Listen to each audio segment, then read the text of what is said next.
తన కన్న తండ్రి ఇలాంటి పని చేస్తాడని ఏ ఆడపిల్ల కలలో కూడా ఊహించి ఉండదు. ఒక అందమైన అమ్మాయి తన ఇంట్లో ఒంటరిగా ఉంది. అప్పుడు సడన్గా డోర్ బెల్ మోగింది. తలుపు తెరిచి చూస్తే ఎదురుగా వాళ్ళ నాన్న. ఆయన్ని చూడగానే ఆమె చాలా హ్యాపీగా ఫీల్ అయింది. కానీ ఆ ఆనందం కంటే ఎక్కువ భయం ఆమె కళ్ళల్లో కనిపించింది. తన కూతురి ముఖంలో ఆ టెన్షన్ చూసిన నాన్న, ఏమీ కంగారు పడద్దమ్మా, నువ్వు అల్లుడు హ్యాపీగా ఉంటే నాకు ఇంకేం కావాలి, అందుకే నిన్ను చూడాలనిపించి వచ్చేశా అంటూ లోపలికి వెళ్ళిపోయాడు. అప్పటికే రాత్రి అయిపోయింది. అంత దూరం నుండి వచ్చిన నాన్నకు కనీసం భోజనం పెట్టలేని పరిస్థితుల్లో ఆ కూతురుంది. ఇంట్లో వంట చేయడానికి బియ్యం కూడా లేవు. డబ్బాలో ఎంత వెతికినా ఒక గ్లాస్ బియ్యం కూడా దొరకలేదు.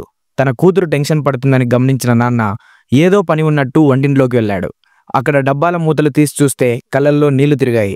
చిన్నప్పటి నుంచి చాలా గారాబంగా పెంచి అడిగింది కాదనకుండా ఎంత ఖర్చైనా ఇచ్చి ప్రాణం కన్నా ఎక్కువగా చూసుకున్న తన తల్లిదండ్రులను వదిలేసి 6 నెలల క్రితం పరిచయమైన ఒక అబ్బాయితో వెళ్ళిపోయిన తన కూతురు ఇలాంటి కష్టాలు పడుతుందని ఆయన ఊహించలేకపోయాడు. ఆ అమ్మాయి ప్రేమించి పెళ్లి చేసుకున్న అబ్బాయికి జాబ్ లేదు. ఏదో బిజినెస్ చేస్తానని టైంపాస్ చేస్తున్నాడని, తన కూతురే బయట ఎక్కడో జాబ్ చేసి ఫ్యామిలీని చూసుకుంటుందని ఆయనకు తెలిసింది. ఇప్పుడే వస్తానని చెప్పి ఆ బాధను తట్టుకోలేక బయటికి వెళ్ళిపోయాడు. ఏం చెప్పాలో తెలియక ఆ కూతురు దిగులుగా కూర్చుంది. కొంతసేపటికి వాళ్ళ నాన్న ఆటోలో ఇంటికి వచ్చాడు. తనతో పాటు 4 నెలలకు సరిపడా సరుకులు తీసుకొనొచ్చాడు. బియ్యం, పప్పులు, కూరగాయలు ఇలా వండుకోవడానికి అవసరమైనవన్నీ ఉన్నాయి. అది చూసిన కూతురు ఒక్క మాట కూడా మాట్లాడలేకపోయింది. సైలెంట్గా తలదించుకొని ఏడవడం మొదలుపెట్టింది. అప్పుడు వాళ్ళ నాన్న, ఊరుకో తల్లి, ఓపిగ్గా ఉండు, నీకు కూడా మంచి రోజులు వస్తాయని చెప్పి బాధతో ఇంటికి వెళ్ళిపోయాడు.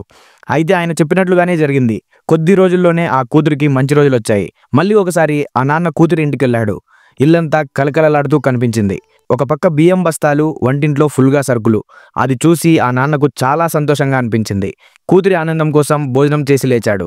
ఇంట్లోంచి బయలుదేరుతూ ఒక 1000 రూపాయలు ఆమె చేతిలో పెట్టబోతే ఆమె, ఇప్పుడు ఎందుకు నాన్న, ఇప్పుడు మా పరిస్థితి బాగానే ఉంది కదా అంటూ కాస్త ఇబ్బందిగా ఫీల్ అయింది. అప్పుడు ఆ నాన్న కళ్ళల్లో నీళ్లు తిరిగాయి. బాగా లేదని కాదమ్మా, నా సంతోషం కోసం ఇస్తున్నాను, పండక్కి ఒక డ్రెస్ కొనుక్కో అని చెప్పి తన కళ్ళను కూతురు చూడకుండా చేత్తో తుడుచుకుంటూ వెళ్ళిపోయాడు. ఇక్కడ కూతురుకు తెలియని ఒక విషయం ఉంది.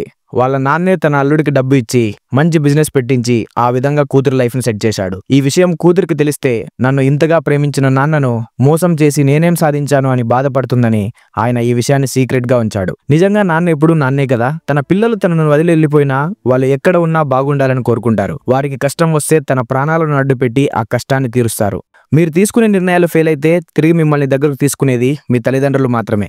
ఈ వీడియో మీకు నచ్చినట్లయితే తప్పకుండా లైక్ చేయండి. ఈ స్టోరీ విన్న తర్వాత మీ ఫ్యామిలీ వాళ్ళు గుర్తు వచ్చి ఉంటే లవ్ యూ పేరెంట్స్ అని కామెంట్ చేయండి. ఇలాంటి మరిన్ని వీడియోస్ కోసం మా ఛానల్ని ఫాలో అవ్వడం మాత్రం మర్చిపోకండి. నేను మీ Sainath, signing off, team Vinay TV.